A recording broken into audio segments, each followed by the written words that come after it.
New York MC Joey Badass gave the official masterclass on how to come back from multiple diss tracks from the West Coast, with his most recent response and Funkmaster Flex bomb titled Crash Dummy, putting some RESPECT back in the state of New York. I told you! I fucking told you! And before I continue, I just want to say, Joey, I'm sorry. Because despite me still feeling like the West Coast stood their own in this entire battle, and for personally feeling that Vaughn slightly won over Joey, I have to admit it that I had Joey all the way fucked up before he dropped Crash Dummy. And I can't deny it like Lisa Stansfield. You can't deny it, baby. We drive each other crazy. That Joey really revived himself in this rap battle, where in my honest opinion, he went from losing to now making it a tie when it looked like he was going down, with his whole world up. Down. Like Mary J. Blige. Boy, I'm going down. Just a couple of days ago before Crash Dummy was released. But just like Joey's OG from NYC, P. Diddy, Joey can't stop, won't stop, and told the West Coast to take that, take that. MC easily. Take that. Pulling the ultimate chess moves on Crash Dummy, where I really couldn't argue with a person who truly believes that Joey has the best diss record in this entire battle, because the entire record is perfectly constructed by featuring hip-hop legend Tupac and his hit 'em up instrumental. West side, bad boy killers. You know who the realest is, niggas. We bring it to you.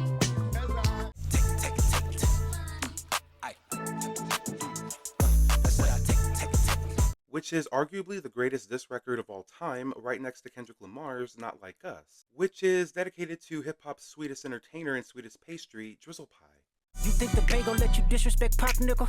I think that Oakland show gon' be your last stop, nigga. And to make matters worse, Joey got creative with the artwork, showing the infamous photo of Tupac in New York in 1996 when he was outside with a high-as-fuck Suge Knight and all of Pac's people from New York to New Jersey. Shout out to the Outlaws. When he stated the following. You believe in God? Certainly. Believe in Death Row East. Believe in that. You believe in God, believe in TD East, nigga.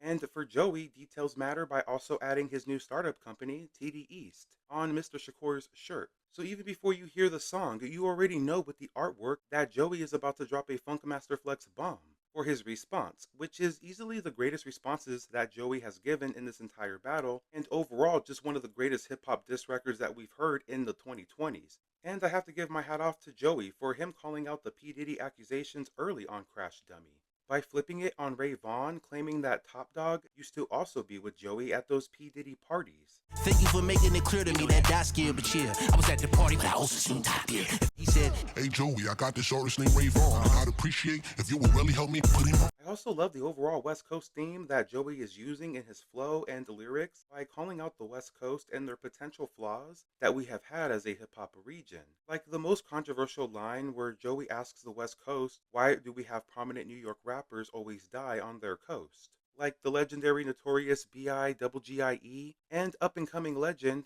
Pop Smoke, who brought trap to New York in the best way possible. take Pop, I do this shit for Big Pop and Pop Smoke. How many more New York niggas got it down? Yeah, even though it's safe to say that one of those artists, more specifically their former CEO, Puff Daddy Combs, may have played a part of the demise at the time by going to the West Coast 6 months later after Tupac passed away, still leaving much tension between Bad Boy and Death Row Records. And it didn't help when Biggie went on a live radio show with legendary journalist and radio personality Sway to perform Long a Kiss Goodnight, which at the time was a freestyle, now known as a subliminal diss record towards Tupac. Player please, blood flood your dungaree. Laugh now, cry later. I rhyme greater than the average player hater. And spectators, slugs missed ya. I ain't mad at ya.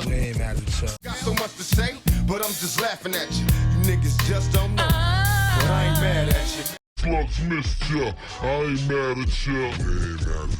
And New York wasn't innocent back then when they stayed silent after Tupac got shot in Quad Studios when they all knew it was Jimmy Henchman, allegedly. What do Jimmy Henchman tell him? Andre Harrell can't stand fucking Tupac. Puff can't stand Tupac. What do you think the conversation with Jimmy Henchman and Andre Harrell and Puff in that office when they know Tupac is coming up there? I'm about to straighten this little nigga out. damn. But let me stop while I'm ahead, because besides those petty yet valid points, Joey still lyrically did his thing on Crash Dummy and perfectly executed one of the best diss records in the 2020s, where even Tupac has to look at Joey and simply say, I ain't mad at you. even though I understand the valid points that people will make when they say Joey has the best diss record throughout the entire battle with Crash Dummy, I personally don't feel that Joey obliterated all of the other diss records coming for him, especially when it came to Ray Vaughn, who had the most impressive and complete diss records aimed at Joey, from the instant impact and jabs from Ho Era, but more importantly with Ray Vaughn's Golden Eye response, which I think is heavily slept on for being just as comparable to Joey's Crash Dummy, where you can argue that Ray Vaughn did the same moves that Joey did on Crash Dummy. Which leads me to my main reason why I personally feel this hip-hop battle will end in a tie between the West Coast and Joey Badass. Same playbook from Ray Vaughn's Golden Eye. Joey performed a masterclass move by using the Tupac sample to go up against the West Coast, but before Joey did this masterclass move by using a hip-hop legend in the battle, Ray Vaughn did this but flipping it on New York by using 50 Cent and his iconic Back Down record from his Get Rich or Die Trying album. It's easy to see when you look at me. 50, don't back down. Get a verse from the HOV. Now you at Diddy house and you putting your back down. Which is a very strategic move when you involve the underlying feud between P. Diddy and Curtis Jackson, after Mr. Diddy wanted to take 50 Cent shopping. At Chris Lighty's wedding, he told me to take me shopping. I looked at him like, what'd you just say? Let me move, man, before I do something. You gonna make me mess up the wedding. He said you did the same thing to him. You asked him to take him shopping. Yeah, I thought he needed some clothes. What? Ray Vaughn also pulled a similar move to Joey's Crash Dummy by delivering a strong and catchy chorus where Ray Vaughn made another complete diss record where it can easily be used in a battle but also be played in the clubs like how he did with Ho Era. Hey, Hoey, is you stupid or you dumb? Popping it and screaming about a 20v1. Okay, what's up? Shut up. Which is why I feel Ray Vaughn has the advantage still in this battle, because he made two diss records that were complete records for a battle and to go to the club. Joey Badass has that with Crash Dummy, but he finally gave us that at the end of this whole battle that he started like 5 months ago, and then 3 months he just stayed silent after dropping Pardon Me. I have a lot of respect for Joey, but you follow me? I just feel like Ray Vaughn, if he was this lower caliber rapper coming in, he really proved himself like, no, I can make these type of records back to back. But one thing I'll give Joey Badass more of an advantage with on Crash Dummy is his West Coast flow that he was using. My God. Time, nigga. Goddamn. Almost got sick of waiting. Like a bad doctor, nigga. I ain't got a lot of patience. Joey sounds great when he takes our flow. I mean, you know, we're very influential out here, so I guess it took a West Coast flow to finally...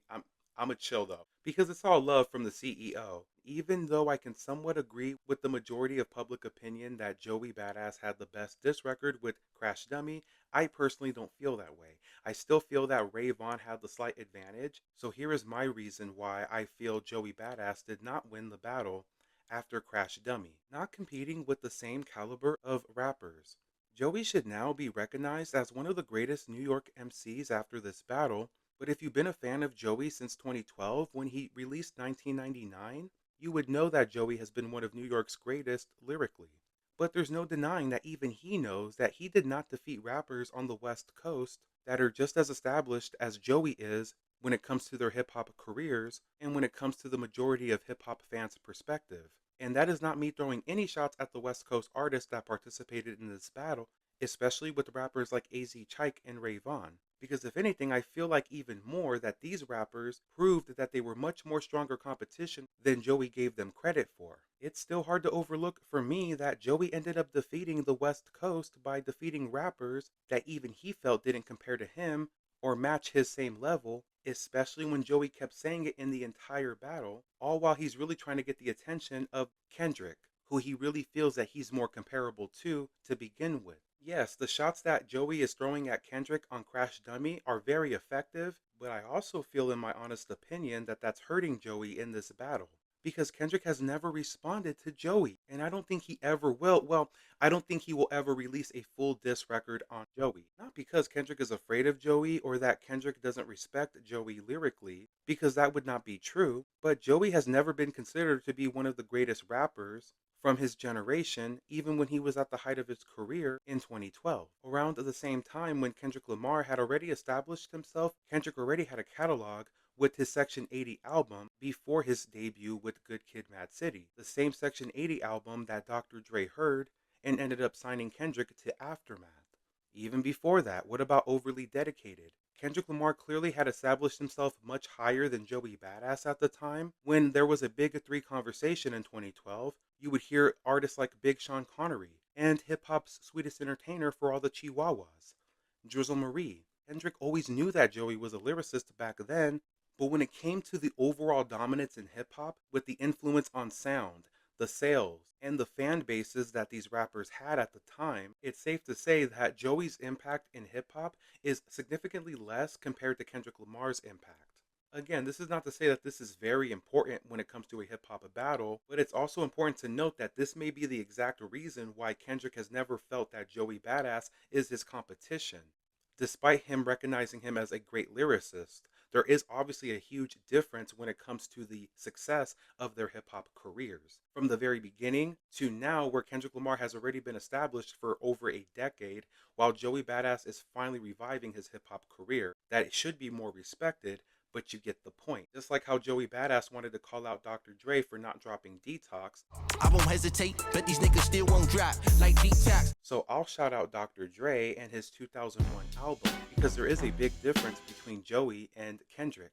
I ain't even speaking your name. Just keep my name out of your mouth and we can keep it the same, nigga. The difference between me and you don't do what you're supposed to do. Straight coast. The difference between me and you. I'm just saying.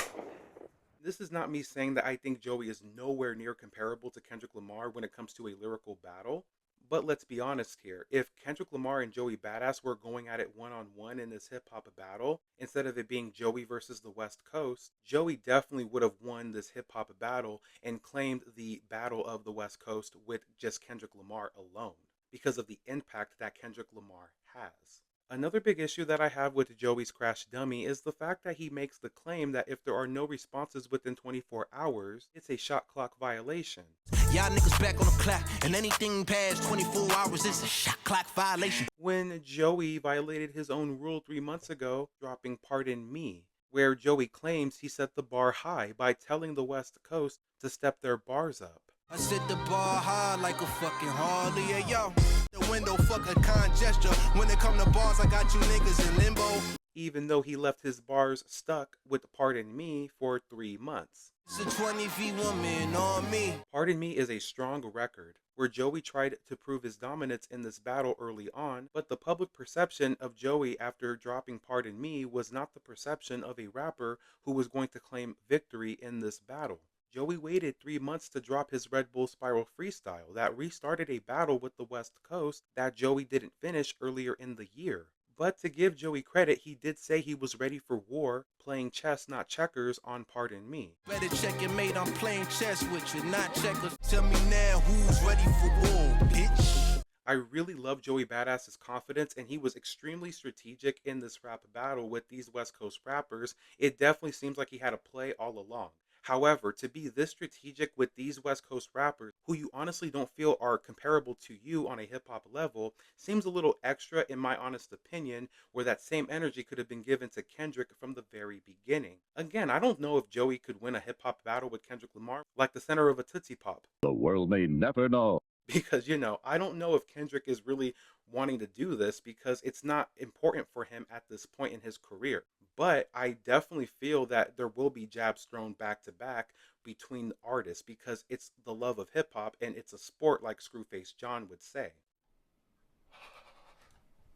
Can y'all see how excited I am? Let me just say this right now. Hip hop is a sport. I told you niggas. And if Joey and Kendrick ever do have some diss records or jabs thrown at each other, I hope after that it's all for the love of hip hop. because I love Kendrick Lamar's music. He's my favorite rapper in today's time, but Joey Badass is an incredible rapper. But still, for me, if Joey Badass was more direct with Kendrick Lamar, also getting the responses from Kendrick Lamar, I can definitely understand Joey waiting 3 months and preparing for the battle of a lifetime. But with the rappers that Joey did defeat in the battle, I just don't think it is reasonable for him to wait that long, as if he had reasonable doubt in his pen all along. What you want me to do? I'm sorry. I love hip hop. My final thoughts. Even though Joey did not technically defeat the West Coast because he didn't get his battle with Kendrick, in my honest opinion, I really feel like Joey benefited from this hip hop battle by having a resurgence for his hip hop career that should only be more recognized and go further by the end of the year. And even though I am a proud hip hop fan from the West Coast, I'm extremely excited for new music from Joey Badass. Despite my personal feelings on the battle, Joey is one of the greatest and really needed this competition to get his mic hotter than a hot pocket named Ovio Molina. Where I understand that the king of OVO hip hop podcasting is super excited for this hip hop battle, feeling that Joey Badass won this battle, and how OVO Molina's treacherous twin, Damaris, really feel about this entire battle with the West Coast. I feel like they're just super excited that one of their East Coast rappers was able to defeat an entire West Coast, even if it was with lower tier rappers, because the East Coast needs some W's on their side. Not just the West side, but, just winning in general. And if they really feel that Joey Badass is comparable to Kendrick because Joey defeated these other hip hop artists, then I'm gonna let them have that. At the end of the day, when it comes to this rap battle with Joey, he definitely deserves to get all of the flowers and recognition for really standing on his own and defending the East Coast, even when the East Coast fans or hip hop artists did not defend him in the beginning, outside of CJ Fly, who has shown loyalty. Loyalty.